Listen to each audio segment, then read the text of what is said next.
Iya, ya kita nggak usah inilah ya bullshit gitu. Kalau dari awal saya udah bermimpi besar dan lain sebagainya, saya pengen jadi kaya. Saya nggak pengen jadi orang miskin karena saya pernah mengalami gimana sakitnya, mindernya. Ya walaupun mungkin itu perasaan aja ya, perasaan. Mungkin teman-teman SMA nggak mengucilkan gue juga, nggak. Orang-orang juga nggak menganggap gue berbeda, nggak. Cuman apa ya, self esteemnya, penerimaan akan diri bahwa gue berbeda sama teman-teman yang nggak bisa jajan, nggak bisa ikut ekskul karena ya nggak ada ongkos, perpisahan kelas itu nggak pernah ikut, even cuman ke Gunung Mas doang, ya alasannya sama orang tua tuh ya nggak diizinin, tapi ya saya tahu nggak ada uang. Ya mostly itu sih bahan bakar awal buat jadi pebisnis. Jadi pas di kampus tuh saya berpikir apa profesi yang paling cepat bikin kaya. Karena kayaknya sih bisnis, ya udah bisnis deh.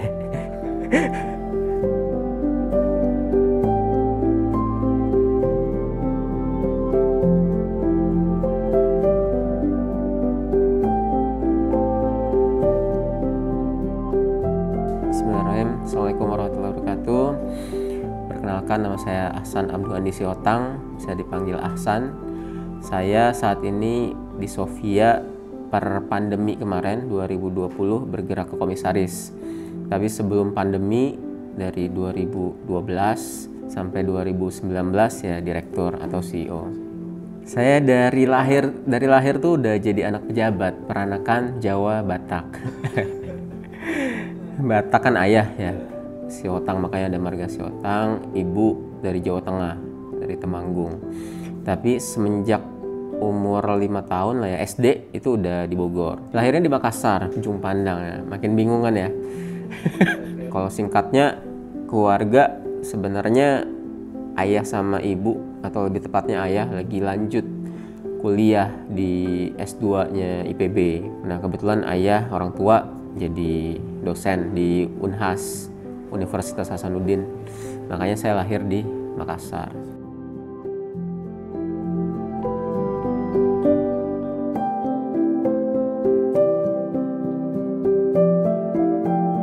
Alasan sebenarnya pertama banget pengen jadi pengusaha itu karena pengen kaya, udah sesimpel itu. Karena waktu kecil broken home lah ya di rumah, terus saya tuh anak kedua dari 5 bersaudara. Jadi ayah juga dari Batak tuh 13 bersaudara. Jadi banyak yang dari Medan, dari Barus itu ikut sama ayah sebagai anak pertama kan, ayah saya almarhum anak pertama. Rumah tuh wah udah penuh Batak, terus kayaknya nggak keurus lah anak-anaknya. Jadi ditambah tadi ya ada kejadian orang tua, sebenarnya nggak sampai cerai, nggak, tapi jadi ayah ke Bogor lanjut S2 kan. Saya tuh sempat for good itu di ujung pandang di Makassar lah, nggak akan ke Bogor lagi selepas lulus SD. Jadi momennya itu pas SMP itu kejadiannya. Saya SMP berarti saya umurnya sekitar 12 ya, 11-12 tahun. Nah itu dengar, karena LDR kan, saya, ibu, saudara-saudara di Makassar, ayah sendirian di Bogor. Nah itu kejadiannya di situ, dapat kabar, ya balik deh langsung boyongan lagi ke Bogor. Makanya saya SMP di sana cuma satu cawu ya. Habis itu lanjut lagi ke SMP di Bogor di Dramaga. Sebenarnya kan SD di kampung ya di Dramaga. SMP ya sempat ke Makassar setahun, tapi utamanya di Dramaga juga dekat IPB. Nah ini masih kampung jatuhnya, masih Dramaga tuh masih kabupaten ya. Sebenarnya sampai situ nggak masalah karena teman-temannya tuh sekelas ataupun sepermainan ya, status ekonominya mirip lah. Tapi pas SMA saya masuk SMA terbaik di Bogor waktu itu, SMA 1 Bogor, dan ngerasa gap status ekonominya cukup tinggi ya. Banyak teman-teman yang berada lah di sana. Dan dengan kondisi saya, ya saya ngerasa cukup minder ada di Semansa gitu. Jadi mungkin kalau bisa ditanya ya teman-teman seangkatan nih di SMA, waktu dulu saya angkatan 2005, tahu Logai nama angkatannya. Mungkin banyak yang nggak tahu saya pernah sekolah di sana gitu, saking mindernya. Iya, sampai terakhir tuh saya nggak pernah ikut reuni SMA juga. Karena se-ansos itu pas SMA, uang jajan tuh saya nggak dikasih ya.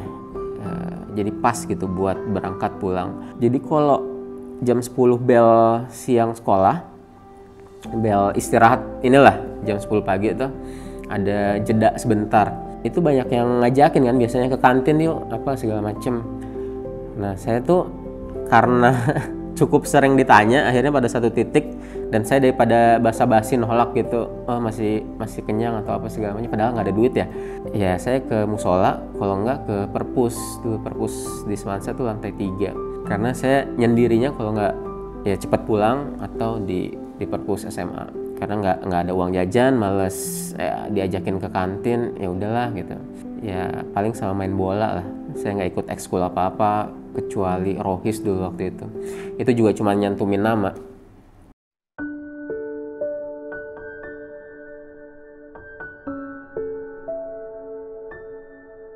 Pernah tuh satu waktu di upacara bendera tuh diumumkan sama ini, walaupun nggak sebut nama ya, saya juga nggak tahu saya satu-satunya atau salah satu doang. Itu ya Semansa pengen nunjukin bahwa mereka itu nggak cuman orang menengah ke atas ya, ada juga orang miskin gitu yang masuk Semansa. Buktinya adalah ada yang nggak bayar SPP selama 1 tahun dan baik-baik aja gitu, nggak dikeluarkan. Itu disebut di upacara bendera. Saya tahu itu, saya ada di sana gitu.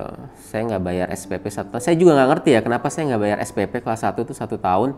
Tapi menderita itu kayaknya saya waktu SMA.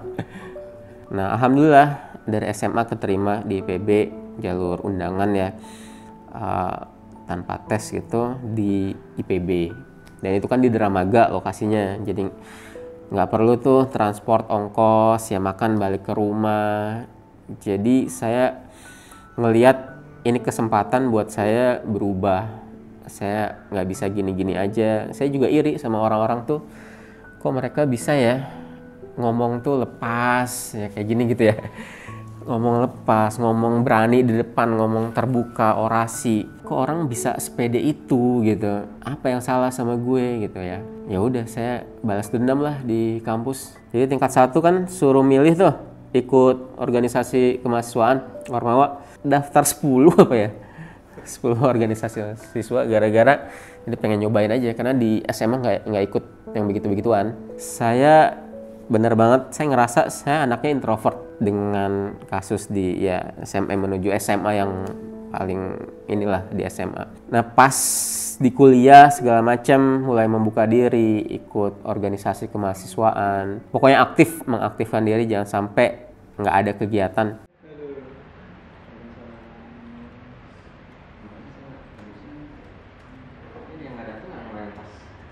Jadi mulai di bisnis itu ya gara-gara pas kuliah pengen berubah, terus visinya gimana, profesi yang apa sih yang paling cepat buat kaya, ya udah belajar baru di kuliah. Nah mulainya triggernya dari saya aktif di kegiatan-kegiatan kampus, jadi panitia ya, ikut pengurus lah di kampus itu, di organisasi kampus sering jadi panitia danus, dana usaha. Panitia danus itu salah satu yang lagi ngehit tuh, saya masukkan di 2015 ya di IPB.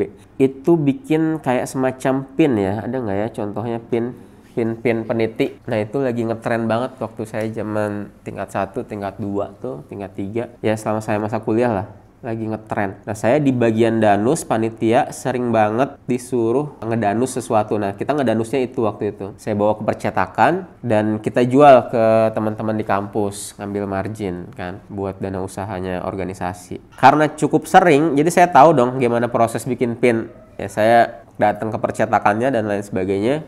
Ternyata nggak susah, cuman butuh mesin printer, terus kemudian mesin press pin. Itu modalnya 2 jutaan kayaknya. Saya ingat banget printer C berapa ya? C9 kalau nggak salah, atau T13 gitu, Epson. Mesin press printnya 1 jutaan. Ya itu modalnya itu doang. Laminasinya bisa pakai setrikaan. Mulai dari kosan semester 5 sama temen dulu, namanya Agung.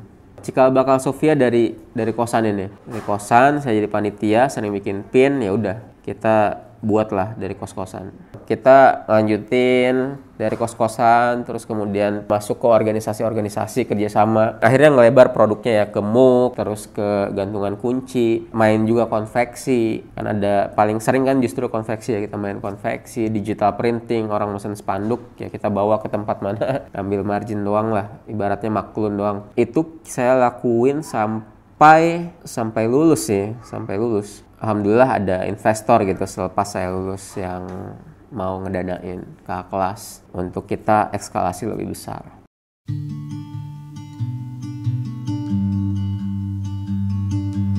Jadi saya memutuskan untuk cepet nikah biar nggak merasa sendiri. Nah, akhirnya saya ada yang sekarang jadi istri saya datengin tuh pas tingkat akhir. Saya datang ke rumah orang tuanya di Bintaro. Ya propose gitu ke ibunya waktu itu yang nerima. Boleh nggak saya menikahi anak ibu? Dia ngasih satu syarat, mertua tuh ngasih satu syarat. Sebenarnya nggak direct, kayak intinya kerjanya di mana.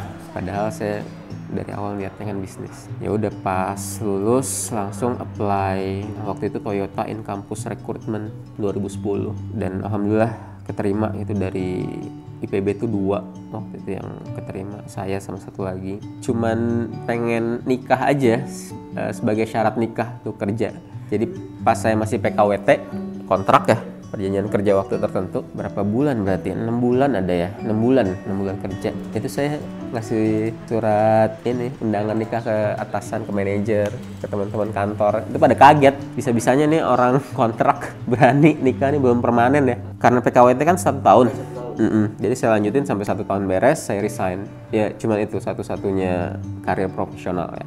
Yang bikin saya makin ini mungkin kalau saya tempat kerjanya bukan di situ, itu bisa jadi lanjut kalau nyaman ya, bisa jadi lanjut. Tapi yang bikin saya juga makin udahlah setahun aja PKWT beres. Karena lingkungan kerjanya tuh aduh enggak banget.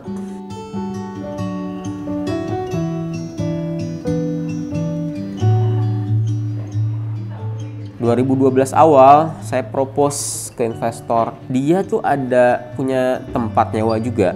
Itu diisi sama aksesoris, ngambil dari ASMK. Tapi saya ngeliat nggak rame. Nah saya nyewa ukuran 1x2, 1x3 gitu lah. Untuk ngerjain pin, udah nggak di kosan lagi. Yang dikelola sama adik kelas, sama istri saya, itu udah nggak di kosan. Tapi di kios tempat punya investor saya ngambil space kecil. Nah dari situ saya propose, Teh ini kayaknya yang aksesoris itu, yang dia jual aksesoris, bando apa, kayak gimana kalau kita jadiin fotokopian? Kan itu daerah kampus IPB, alhamdulillah di ACC. Ya udah, jadi pengembangannya adalah fotokopi dan printing. Namanya Siaga itu. Jadi usaha pertama saya Siaga Pin, terus naik jadi Siaga Printing. Siaga itu singkatan dari nama kita pendiri. Ya biasa kalau orang bikin usaha nih gitu biasanya. Saya Ahsan, ada partner saya yang tadi satu kosan, Agung. Jadi si Agung dan Ahsan, si Ahsan dan Agung jadi Siaga. Terus namanya Sofia itu baru kita ubah di 2017 atau 2018. Kita daftaran patennya di Haki. Itu ya karena udah belajar bisnis. Jadi kita ubah dan kita punya visi jadi souvenirnya Indonesia. Mungkin gambarannya kayak IKEA ataupun Informa. Ya kita akan ada di kota-kota besar di Indonesia. Ya mungkin bisa ekspansi juga insya Allah ke Asia atau ke seluruh dunia dan mewakili wajah Indonesia. Makanya Sofia, singkatan dari Souvenir Indonesia.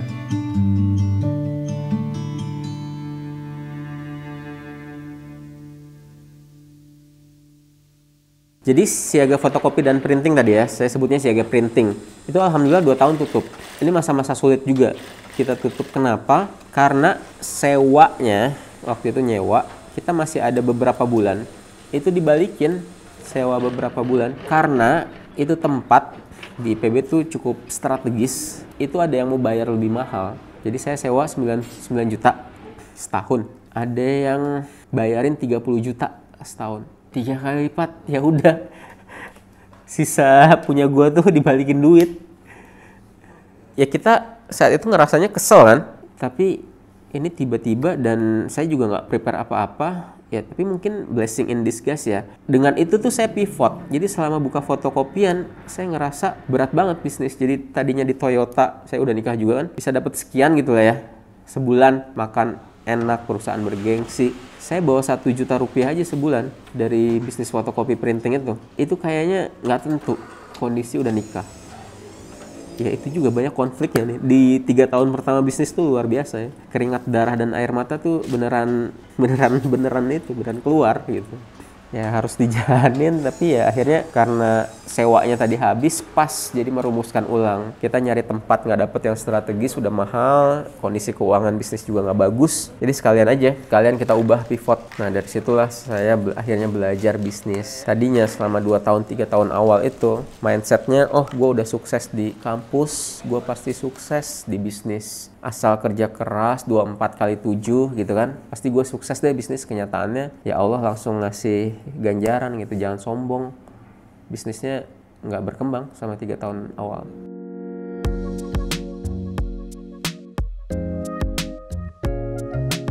Kita ubah, kita akhirnya bergerak ke digital marketing, belajar. Udah nggak lagi ngincar anak kampus. Kan tadinya marketnya kampus ya, kampus IPB, ada 20.000 mahasiswa, ya itu jadi target pasar kita. Tapi setelah kita nggak dapet tempat yang strategis, akhirnya berpikir ulang. Udah juga membuka diri sama investor. Dari awal investor tuh kakak kelas bilang, San, ikut komunitas bisnis. Saya ngapain sih teh? Yang saya tahu tuh waktu mahasiswa kalau saya ngurus organisasi tuh yang ada capek doang gitu. Yang ada malah bisnis nggak keurus. Nah akhirnya Tenisa tuh wah salah satu yang berjasa lah dalam bisnis. Dia nggak nyerah buat saya tuh dikenalin sama pengusaha ini, pengusaha itu. Mindsetnya kebuka, ya udah.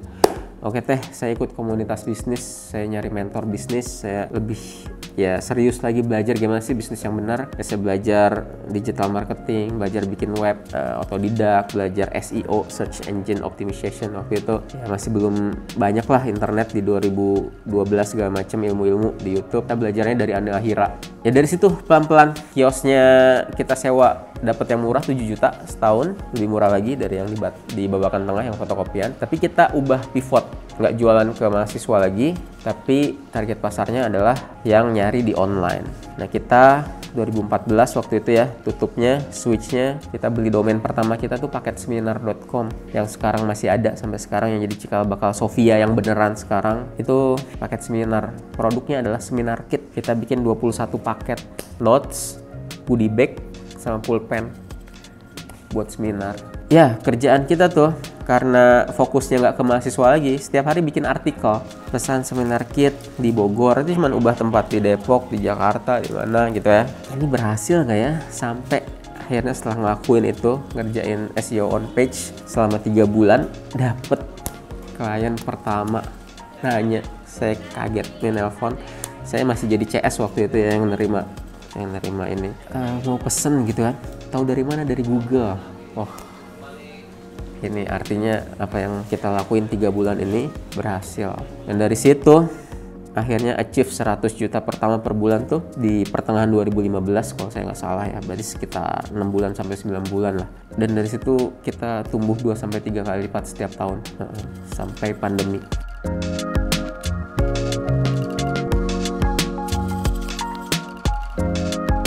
Tapi paling enggak marketingnya udah selesai. Oh ini channelnya benar, lewat Google, web, SEO. Ada pasarnya. Corporate butuh seminar kit. Tinggal produknya. Tinggal version produknya. Nah akhirnya prinsip saya dulu ya udah bisain dulu aja. Terima dulu.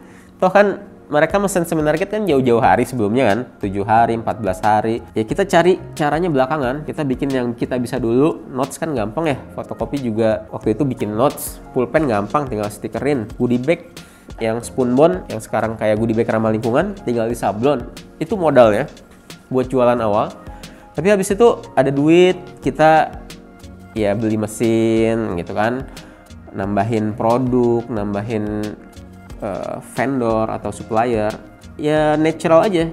Konsumen minta ini bisa nggak? Ya udah kita cari. Jadi maksudnya literally membangun Sofia ini dengan keringat darah dan air mata. Keringatnya apa? Ketemu klien ke Jakarta, keringetan, nyari siang-siang, hujan-hujan, nyari vendor, masuk gang, turun gang, bikin plakat. Resin tuh nggak banyak gitu, belum populer juga marketplace dan lain sebagainya waktu itu. Jadi kita benar-benar belusukan dari mulut ke mulut, nyari, nanya ini kalau mesen ke ini biasanya kemana, kita datengin, kita cari tahu vendornya, darahnya tuh dari mana. Kita bikin notes gitu kan masih manual, sekarang udah ada mesin jegrek gitu.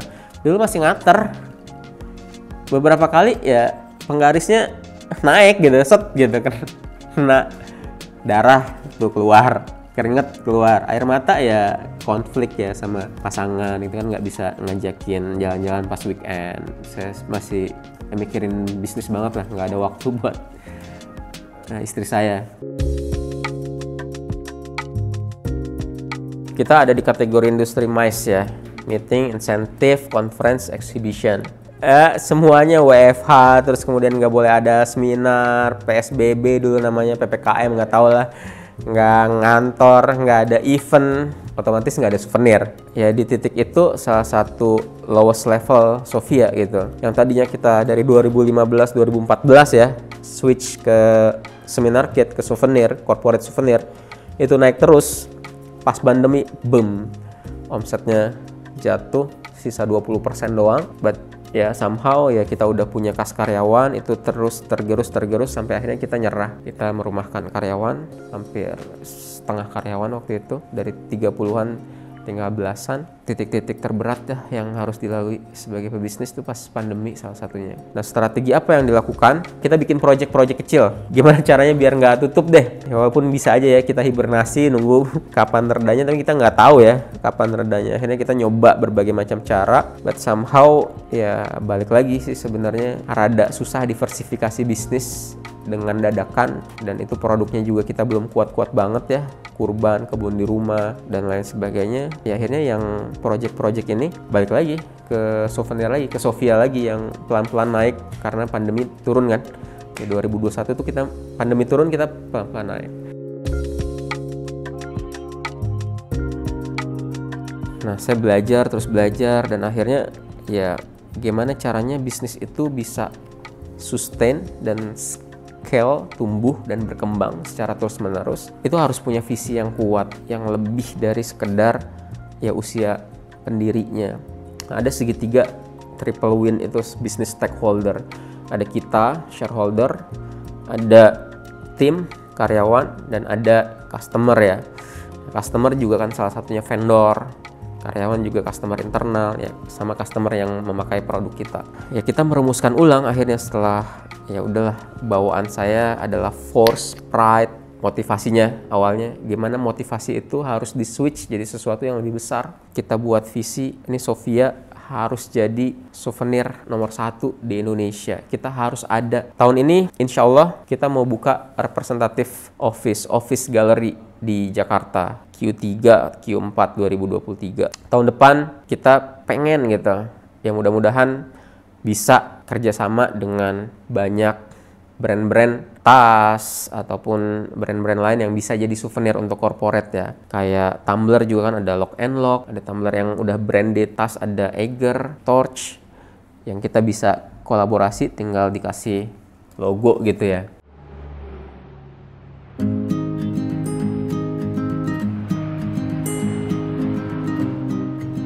Total mitra kurang lebih ada 98, hampir 100 lah, 100 mitra. Ya kita nggak bisa hidup sendiri ya, karena misi kita besar, kita mau bikin ekosistem souvenir yang besar. Termasuk yang saya lakuin sekarang kan ke healthy souvenir gitu. 100 mitra, mostly sih produk kita lebih ke jahit-jahit gini untuk saat ini ya. Dan sekitar 15%-nya mitra penjahit dari 100 itu. Dan di salah satu mitra penjahit kita, ya mungkin karyawannya ada sekitar hampir 100 di salah satu mitra penjahit kita ya. Ada 100 penjahit rumahan gitu. Jadi kebayang betapa ya Sofia ini bisa memberi efek domino juga buat masyarakat sekitar gitu secara perekonomian.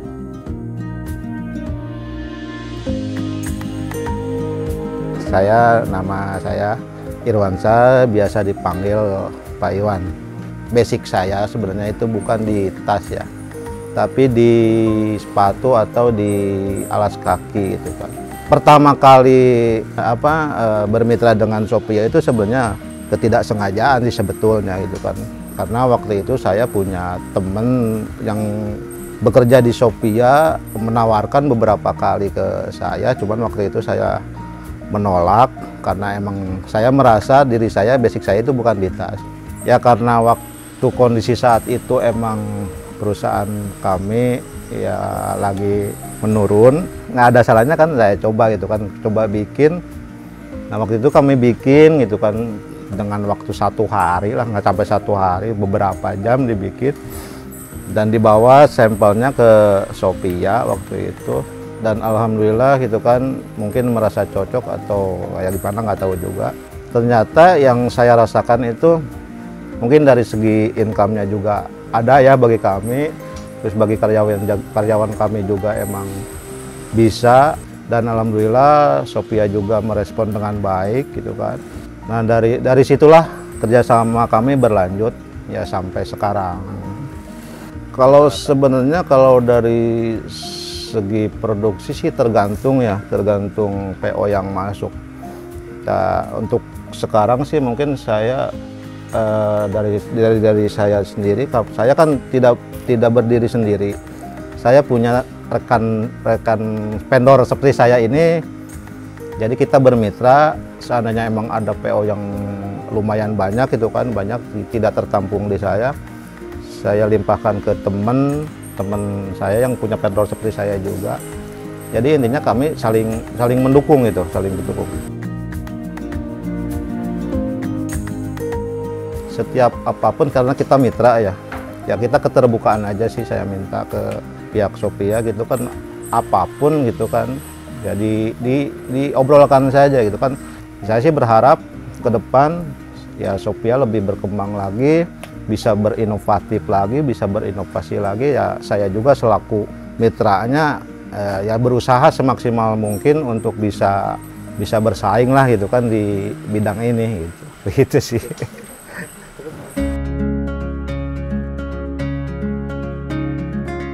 Jadi kunci kesuksesannya ada 1, 2, 3, ditutup sama lingkaran 4. Paling dasar itu mindset, belief, keyakinan. Itu mungkin ya 80% lah. Terus yang kedua ada ilmu dan skill. Makanya ya kita yakin doang, kayak saya yakin pas di kampus saya pasti jadi pebisnis yang sukses. Tapi karena mungkin mindsetnya juga error, nggak punya ilmu dan skill untuk bikin web, digital marketing, SEO dan lain sebagainya, ya nggak jadi juga. Ya harus belajar, harus punya ilmu dan skillnya. Di atasnya action, nah dibungkus sama buletan motivasi.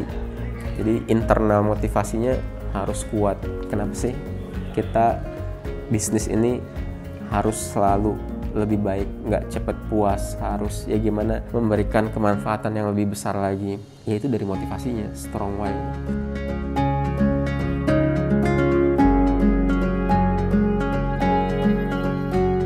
Ya teman-teman yang butuh souvenir corporate, ya kita masih fokus ke corporate perusahaan untuk ningkatin brandnya, mereka ngasih souvenir yang berkesan gitu ya buat klien.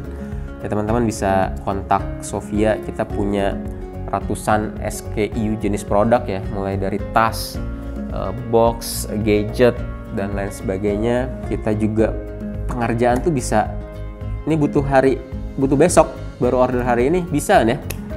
Bisa, tapi jangan sering-sering. Kita punya yang ready stock, tinggal kita emboss dan lain sebagainya. Itu bisa. Websitenya di sophia.co.id atau paketseminar.com. Instagram kita sophia.official. Teman-teman semua, jangan lupa subscribe channel Halo Bos.